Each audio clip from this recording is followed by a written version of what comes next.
পৃথিবীতে এমন কিছু মানুষ আছেন যাদের জীবনেই আমাদের জন্য এক বিরাট শিক্ষা হয়ে থাকে। তাদের মধ্যে অন্যতম হযরত ইউসুফ আলাইহিসসালাম। সুপ্রিয় দর্শক শ্রোতা, আজকে আমরা ইউসুফ আলাইহিসসালামের কিছু সংক্ষিপ্ত জীবনী নিয়ে আলোচনা করব। হযরত ইউসুফ আলাইহিসসালাম, যিনি ছিলেন রূপে, গুণে আর ধৈর্যে অনন্য।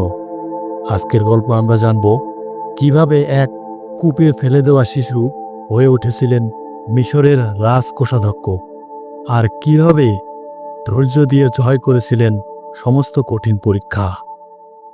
একদিন ছোট্ট ইউসুফ আলাইহিসসালাম তাঁর পিতা ইয়াকুব আলাইহিসসালামের কাছে এসে বললেন, হে বাবা, আমি স্বপ্নে দেখেছি সূর্য, চাঁদ আর 11টি তারা আমাকে সেজদা করছে।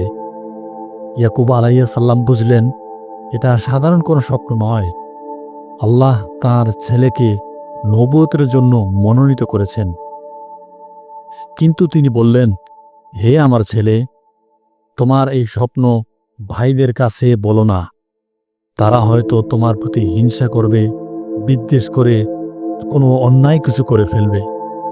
কিন্তু হায়, তার সন্দেহও একদিন সত্যতে পরিণত হলো। সেই ভাইরাই ইউসুফ আলাইহিসসালামের সবচেয়ে বড় শত্রুতে পরিণত হলো। একদিন তার ভাইরা পরিকল্পনা করল ইউসুফকে দৌড়ে নিয়ে ফেলে দিতে হবে বা মেরে ফেলতে হবে। তারা তাকে মাঠে নিয়ে গেল, এক অন্ধকার গভীর কূপে ফেলে দিল। এর অন্ধকারে ইউসুফ আলাইহিসসালাম একা, চারপাশে শুধু জল আর ভয়, অন্ধকার। সেই মুহূর্তেই আল্লাহ তাআলা পয়গাম পাঠালেন, হে ইউসুফ, একদিন তুমি তাদের এই কাজের কথা তাদেরকেই জানাবে, তারা চিনবেও না তুমি কে। কিছুদিন পর এক কাফেলা সেই কূপের পাশ দিয়ে যাচ্ছিল। তারা কূপে পানি তুলতে গিয়ে ইউসুফকে দেখতে পেল। ইউসুফ আলাইহিসসালামকে তারা তুলে নিল এবং দাস হিসাবে তৎকালীন মিশরে বিক্রি করে দেওয়া হলো। কিন্তু আল্লাহর পরিকল্পনা বড়ই অদ্ভুত। মিশরের এক উচ্চপদস্থ ব্যক্তি, নাম আজিজ, তাকে নিজের ঘরে নিয়ে গেলেন। ইউসুফ আলাইহিসসালাম ধীরে ধীরে বড় হতে লাগলেন। জ্ঞান, চরিত্র ও সৌন্দর্য সবাই মুগ্ধ হল। এমনকি আজিজের স্ত্রী জুলাইখা ইউসুফের সৌন্দর্যে মুগ্ধ হয়ে পড়লেন। একদিন তিনি প্রাসাদে দরজা বন্ধ করে নিজের দিকে ডাকলেন। কিন্তু ইউসুফ আলাইহিসসালাম বললেন, আল্লাহর আশ্রয়, আমার প্রভু আমাকে ভালোভাবে রেখেছেন। অন্যায় কাজের পরিণাম কখনোই ভালো হয় না। জুলাইখা তাঁর পোশাকের পেছন দিক দিয়ে টান দিলেন, আর তখনই দরজায় আজিজ এসে পড়লেন। আজিজ সমস্ত ঘটনা দেখে ইউসুফের প্রতি ক্রোধগ্রস্ত হয়ে পড়লেন এবং তাকে কারাগারে নিক্ষেপ করলেন। কারাগারে অন্যান্য বন্দীদের তুলনায় ইউসুফ আলাইহিসসালাম ছিলেন শান্ত, শিক্ষিত এবং আল্লাহর স্মরণে নিমগ্ন। দুই কয়েদি তাকে স্বপ্নের ব্যাখ্যা জিজ্ঞেস করল। ইউসুফ আলাইহিসসালাম বললেন, আমি যে জ্ঞান পেয়েছি তা আল্লাহর পক্ষ থেকে। আমি তোমাদের সেই আল্লাহর পথে আহ্বান জানাই, যিনি এক ও অদ্বিতীয়। তার ব্যাখ্যা সত্যি হলো এবং এক কয়েদি পরবর্তীতে রাজ দরবারে পৌঁছে ইউসুফের নাম মনে রাখল। কয়েক বছর পর মিশরের রাজা এক আশ্চর্য স্বপ্ন দেখলেন। 7টি মোটা গরু ও 7টি পাতলা গরু, আর 7টি সবুজ শস্য ও 7টি শুকনো শস্য ক্ষেত। তৎকালীন মিশরের স্বপ্ন ব্যাখ্যাকারীরা এই স্বপ্নের ব্যাখ্যা দিতে পারল না।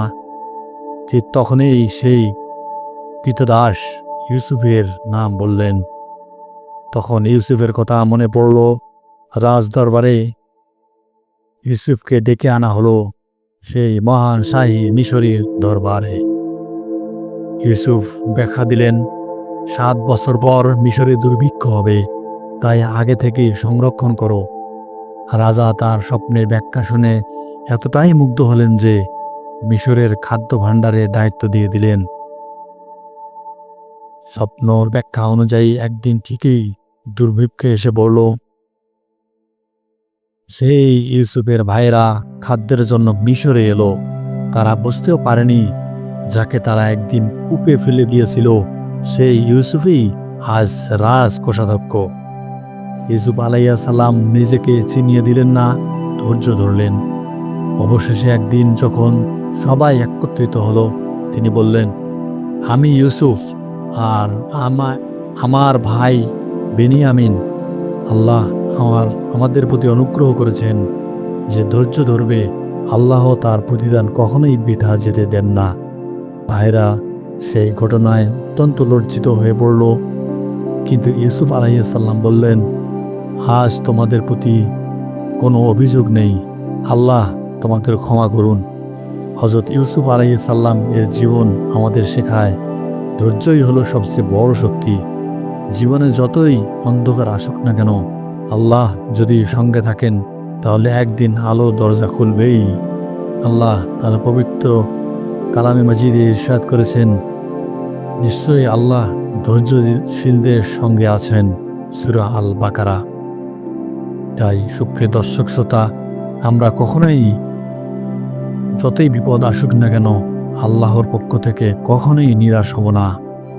তাই এইরকম সুন্দর সুন্দর ভিডিও পেতে আমাদের চ্যানেলকে সাবস্ক্রাইব করুন, লাইক কমেন্ট শেয়ার করে পাশে থাকুন। আল্লাহ হাফেজ।